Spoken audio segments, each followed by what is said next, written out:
Žēlastība jums un miers no Dieva mūsu Tēva un no mūsu Kunga un Pestītāja Jēzus Kristus. Āmen. Šajā dienā mēs pārdomāsim Dieva vārdus no vēstules romiešiem, 8. nodaļas. Tātad mēs, brāļi, ne jau miesai esam parādā, ka būtu jādzīvo pēc miesas. Ja jūs dzīvojat pēc miesas, jūs mirsiet. Bet ja jūs miesas darbus garā nonāvējat, jūs dzīvosiet. Jo tie, ko vada Dieva gars, ir Dieva dēli. Jo jūs neesat saņēmuši garu, kas jūs padara par vergiem, atkal ievedot bailēs, bet esat saņēmuši garu, kurš jūs padara par bērniem un kurā mēs saucam Abba, Tēvs. Un tas pats gars kopā ar mūsu garu liecina, ka mēs esam Dieva bērni. Bet ja bērni, tad arī mantinieki, Dieva mantinieki un Kristus līdzmantinieki. Ja vien līdz ar viņu ciešam, lai līdz ar viņu nāktu godībā. Āmen. Mīļais Kungs un Dievs, lai Tev slavu un pateicību par Tavu vārdu dāvanu. Mēs Tevi lūdzam nāc šajā brīdī pie katra no mums, lai mūsu sirdis atdarās, uzklausot Tavu vārdu patiesību. Nāc pie mums un svētī Tavu vārdu patiesībā, jo Tavs vārds ir un paliek mūžīga patiesība un dzīvība. Āmen. Sēdieties.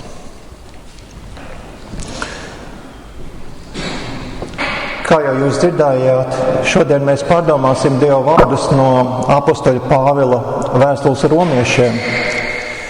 Šī ir ļoti īpaša vēstule.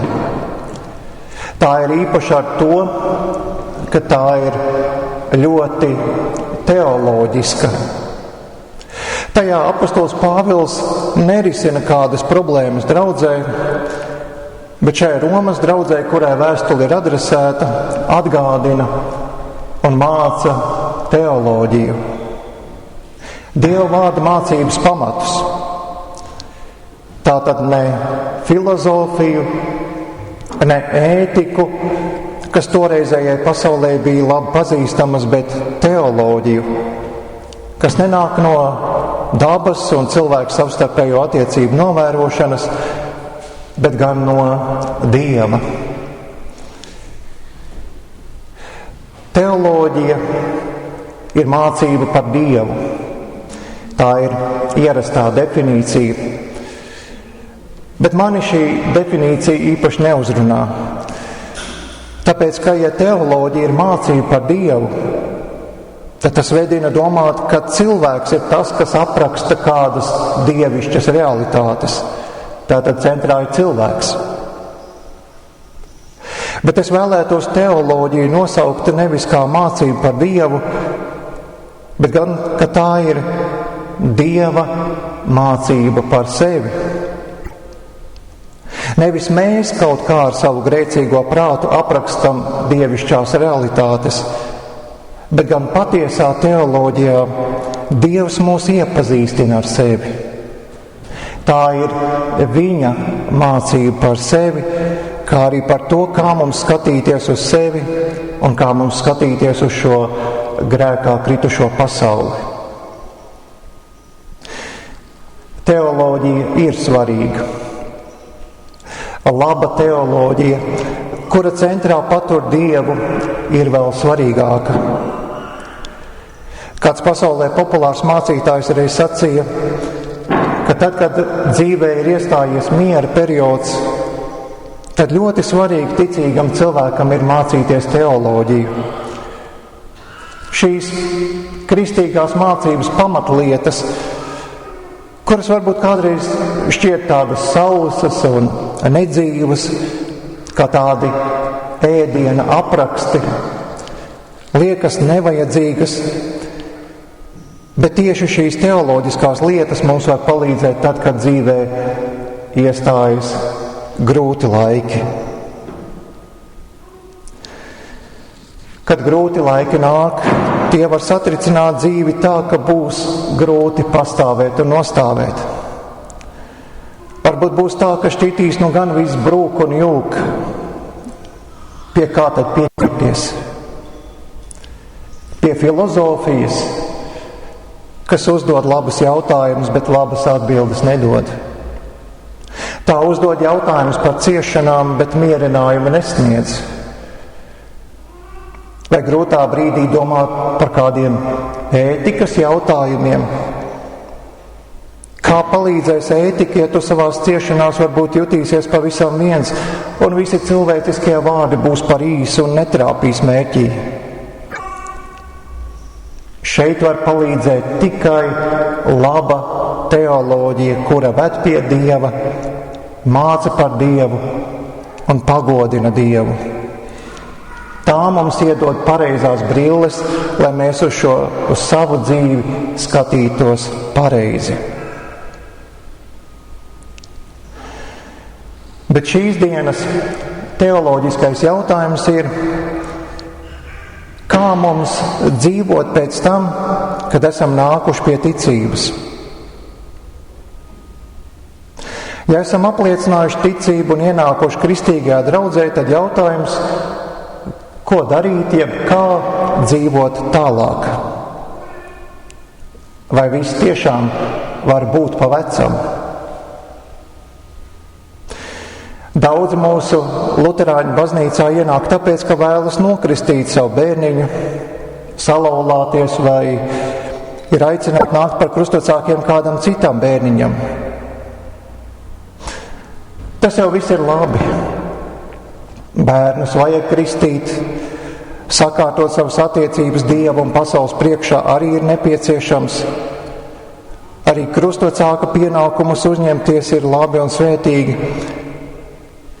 Bet ja tas viss ir tikai tā saucamais pašmērķis, tad kaut kas nav īsti kārtībā. Mūsu mērķim ir jābūt sekošanai Kristum. Mūsu mērķim vajadzētu būt vēlmei palikt par uzticamiem Kristus mācekļiem un māceklēm.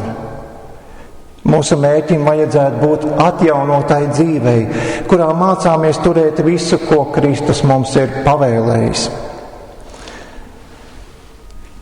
Kas tad raksturo šo jauno dzīvi? Apostols Pāvils šodien arī mums saka, tātad mēs, brāļi, protams arī māsas, ne jau miesai esam parādā, ka būtu jādzīvo pēc miesas. Ja jūs dzīvojat pēc miesas, jūs mirsiet, bet ja jūs miesas darbus garā nonāvējat, jūs dzīvosiet. Jo tie, ko vada Dieva gars, ir Dieva dēli. Šeit apostols Pāvils mums māca, lai ar savu dzīves veidu neparakstām savu nāves spriedumu. Jā, tas ir iespējams. Kristiešu aprindās dažkārt mēdz ļoti karsti diskutēt par to, vai cilvēks, kas reiz ir iemantojis glābšanu, var to pazaudēt un aiziet pazušanā. Kādi saka, ka nevar, ja tu esi glābts, tad tas ir uz visiem laikiem, bet citi atkal saka, ka Dieva doto glābšanu tomēr var pazaudēt. Es šobrīd nevēlos šeit attīstīt diskusiju par šo jautājumu, bet ja Bībelē mēs neielasām savas domas par Dievu, kas būtu slikta teoloģija, bet ja mēs paliekam pie labas teoloģijas, kurā Dievs pats māca par šo pasauli un par mūsu ticības dzīves realitātēm, tad kaut vai mūsu šīs dienas pēdiņa teksts skaidri parāda, ka Dieva doto glābšanu tomēr var pazaudēt. Tāpēc mēs nevaram atļauties pret savu dzīvi ticībā attiekties kaut kā pavirši un virspusēji. Kristīts un iesvētīts esmu, tā tad viss ir kārtībā. Nav kārtībā. Kā jau minēju, kristība un iesvētība apliecība nav pašmērķis. Mūsu mērķim ir jābūt sekošanai Kristum, palikšanai pie Viņa un Viņā. Un tas ir dzīvības, mūžīgās dzīvības jautājums. Un apostols Pāvils taču nerakstīja kādiem pasaulīgiem cilvēkiem sacīdams, ja jūs dzīvojat pēc miesas, jūs mirsiet, Bet ja jūs miesas darbus garā nonāvējat, jūs dzīvosiet. Viņš kristiešiem toreiz un mūsdienās saka, ja jūs dzīvojat pēc miesas, jūs mirsiet. Jūs varbūt esat nākuši pie ticības un saucat sev par kristiešiem, par luterāņiem. Jā, jūs, protams, ka esat kā dāvanu saņēmuši grēku piedošanu un mūžīgo dzīvību. Bet ja nebūs šai jaunai dzīvei turpinājuma, ja jūs miesas darbus garā nenonāvēsiet, jūs mirsiet. Un runa šeit nav par miesīgo nāvi, jo mēs jau visi tā patreiz aiziesim mūžībā, lai nu kas tās apostulu Pāvilu nesatrauc. Viņu satrauc nevērīga attieksme pret ticības dzīvi, kura no mūžīgās nāves tvēriena izrauto ievelk apakaļ nāvē, garīgajā nāvē, prom no Dieva, prom no žēlastības un mūžīgās dzīvības. Tāpēc mēs nevaram atļauties, lai mūsu ticības dzīve aiziet tā kā tādā pašplūsmā un dievkalpojuma apmeklēšanu mēs pakļaujam iekšējai motivācijai. Es esmu dzirdējis, ka tā saka, ja jūtu, ka vajag iet uz dievkalpojumu, tad es eju, ja es nejūtu, tad neeju. Pat pasaulīgi domājuši cilvēki saka, ja tu vēlies dzīvē sasniegt labus rezultātus, tad sekošana motivācijai nederēs. Ir nepieciešama disciplīna. Kur tu dari lietas pat tad, kad trūkst īstās motivācijas. Nevelti kristiešu vidū arī tāpēc runā par garīgajām disciplīnām. Tie ir tādi pieturpunkti, jeb atspēriena punkti, kuri palīdz ticības dzīvē tikt uz priekšu. Kā populārākos es varu minēt lūgšanu, Bībeles lasīšanu, Bībeles studiju. Apostols Pāvils šīs dienas pēdīt tekstā netieši arī norāda uz grēksūdzi. Vispirms viņš saka, ka mēs neesam miesai parādā, ka mums būtu jādzīvo pēc miesas. Viss, kas ir nācis no mūsu grēcīgās būtības, ir daudz ko labu solījis, bet atstājis tukšām rokām. Un tāda ir tā grēka daba, tā nodarbojas ar maldināšanu, tā rāda maldugunis, bet mēs domājam, ka tas ir īstais zelts. Un tā šīm maldugunīm, dažādām tieksmēm pakaļ brīzdami, esam dažkārt iemaldījušies ritīgā purvā. Un tad šeit ir tas jautājums, un tad tiešām mēs šādai maldinātājai, grēcīgai dabai būtu vēl kaut ko parādā. Vai mums tas būtu jāturpina? Protams, nē. Tad tālāk Pāvils norāda, ja nu jūs tomēr gribat dzīvot pēc miesas, jūs mirsiet. Bet ja jūs miesas darbus garā nonāvējat, jūs dzīvosiet. Šo miesas darbu nonāvēšana ir mūžīgās dzīvības jautājums. Bet svarīgi ir pamanīt, ka Pāvils saka, ka šie miesas darbi ir garā, Dieva garā nonāvējami. Tāpēc miesas darbus nevar kaut kā izlabot ar prātu, ar kādu labu, gudru padomu. Kā jums ir gājis, vai kādreiz ir līdzējis tas, ka kādam cilvēkam pasaka, vienkārši, tā nedari. Iedodat kādu labu padomu, vai tas ir kaut ko mainījis. Bērnu audzināšanā visbiežāk jau to pamanām, ka tas tā īsti nelīdz. Tātad mēs paši nespējam miesas darbus nonāvēt. Bet tomēr mums kaut kas ir jādara. Mums šie miesas darbi, jeb grēki, kā Pāvils saka, ir jānonāvē Dieva garā. Bet kā tas notiek? Šeit es atgādināšu to, ko mēs katru dievkalpojumu sakām ticības apliecībā. Es ticu uz Svēto garu, vienu svētu kristīgu baznīcu, grēku piedošanu. Jau no seniem laikiem kristieši grēku piedošanu ir saistījuši ar Svētā gara darbu. Dieva gars nāk pie mums, pārliecina par grēku un mūs ved tur, kur mēs varam saņemt pie krusta izcīnīto grēku piedošanu. Un tā ir saņemama šeit kristīgajā draudzē, tur pie altāra zem Kristus krusta zīmes. Apliecinot, ka es ticu uz Svēto garu, vienu svētu kristīgu baznīcu, grēku piedošanu, mēs apliecinām to, ka grēku piedošana nav saņemama nekur citur, kā vien kristīgajā draudzē, kur vēsts par grēku piedošanu tiek sludināta un Kristus iedibinātie sakramenti izdalīti. Bet patiesa grēksūdze bez grēku atzīšanas nav iespējama. Pirms miesas darba nonāvēšanas nāk miesas darba atpazīšana. Un par to savukārt Pāvils saka, nepiedalieties neauglīgajos tumsības darbos, bet celiet tos gaismā. Citiem vārdiem sakot, grēka palikšana mūsos ir mūsu nāve, bet grēka atzīšana ir grēka nāve. Un neviens jau tā labprātīgi negrib mirt, arī grēks mūsos ne. Tas vienmēr gribēs paslēpties un pazust mūsu būtības dziļākajos nostūros, lai īstajā laikā un brīdī atkal iznāktu virspusē un turpinātu savu postošo darbu.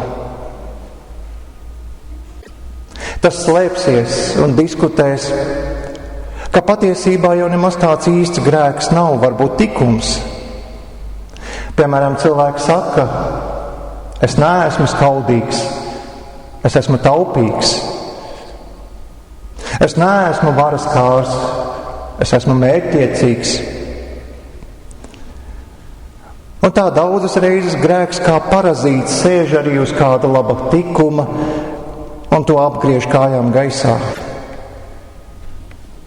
Ar cilvēcisku filozofiju mēs to nevaram nošķirt un izšķirt. Tikai ar labu teoloģiju, kurā Dievs pats ar Svētā gara gaismu, kas nāk no Dieva vārdiem, uzrāda grēku. Bet tad jautājums, ko mēs ar to darīsim? Slēpsim dziļāk vai atzīsim? Pāvils aicina sekot dzīvības ceļam un grēksūdzē saņemot grēku piedošanu, miesas darbus nonāvēt. Un tad viņš arī tālāk sniedz labu iedrošinājumu. Jo jūs neesat saņēmuši garu, kas jūs padara par vergiem, atkal ievedot bailēs, bet esat saņēmuši garu, kurš jūs padara par bērniem, un kurā mēs saucam Abba, Tēvs. Dievs vēlas, lai mēs pareizi šīs lietas nošķiram un saprotam, ka tas, kas baidās nākt gaismā, ir grēks. Tas iedvež bailes mūsos, lai tikai to nenosauktu vārdā. Viņš ir tas, kas grib mūs paturēt savā gūstā, bet Dievs vēlas mūs atbrīvot, dāvāt dzīvību un grēku piedošanu. Un pat vēl vairāk, lai mēs visā savās vajadzībās skrienam pie viņu un saucam Abba, Tēvs. Abba ebreju valodā ir tas, ko mazs bērns saka uz tēvu, tulkojumā pat tētīt, mīļais tēti. Tas ir kaut kas pretēji tam, ko šodien dzirdējāt vecās derības lasījumā.